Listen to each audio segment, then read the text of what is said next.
The Ghosts at Hadden le Green by Alfred I. Took.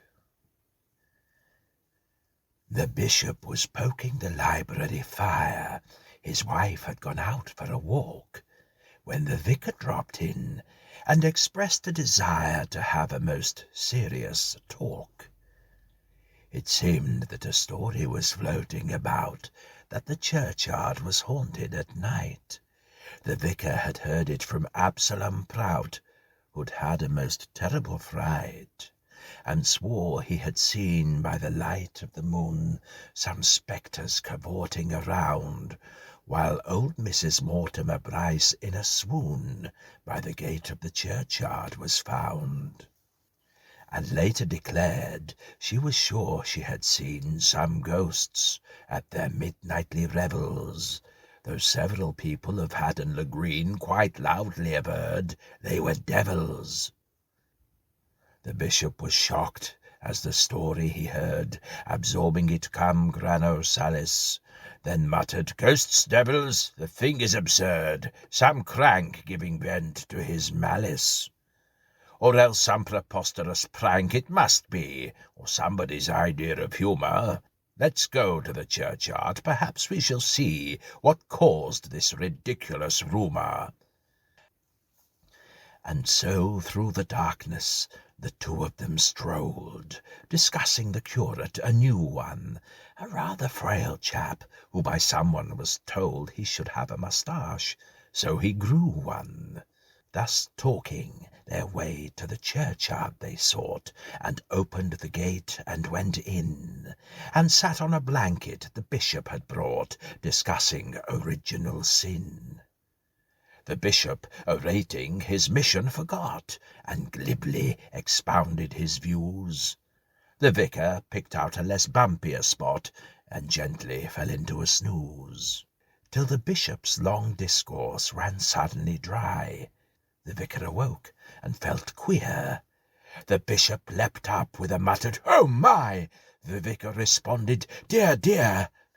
For up from behind a new tombstone there loomed a shape that made both of them cower, and just at that instant above them there boomed 12 strokes from the clock in the tower. Right over the tombstone the visitant hopped, and in the dim light they observed a piece of a shroud that about it still flopped, and both were extremely unnerved. The bishop was portly, the bishop was stout, with a wobble in both of his knees. The vicar was prone to attacks of the gout, yet each ran with remarkable ease. They didn't go round by the gate, but instead climbed over the wall, which was quicker. The vicar fell hard on his nose, and it bled. The bishop, he fell on the vicar, and murmured, "Forgive me, the night is so dark," then was up and away in a bound. The vicar replied with a scathing remark, which by mud was most luckily drowned. Then after the bishop he hurriedly fled, till the vicarage safely received them. The vicar's wife gasped, then she put them to bed, and with hot water bottles relieved them. The vicar soon sent her, the curate, to wake. Returning, she said with alarm, "He isn't in yet. I made no mistake. I hope he has come to no harm."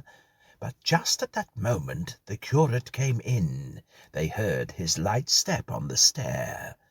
The bishop, he muttered, "Original sin." The vicar called out, "Are you there?" The curate, he entered, with guilt on his face at this unexpected detection. A butterfly net he revealed to their gaze, and in a large jar a collection of moths he had caught. "Pardon me," he explained, as he gazed at the bottle enraptured. "My hobby, you know. I was somewhat detained by a splendid new species I captured." The bishop, he stared at the vicar aghast. The vicar collapsed with a moan. "Where were you tonight?" asked the bishop at last, with a hint of relief in his tone. "Where the finest of trophies my efforts reward, in the churchyard," the curate explained. I hope you don't think it improper, my lord." The bishop's expression was pained, but he choked back the words that he wanted to use and muttered, "I'd rather you'd not. Perhaps some more suitable place you could choose, some less frequented spot." The curate declared he would take the advice, and said he'd be going, and bowed, while behind him there fluttered the butterfly net that looked like a piece of a shroud. My story is finished. There's no more to write, except that ghosts no more are seen, cavorting around in the churchyard at night by the good folk of Hadden le Green.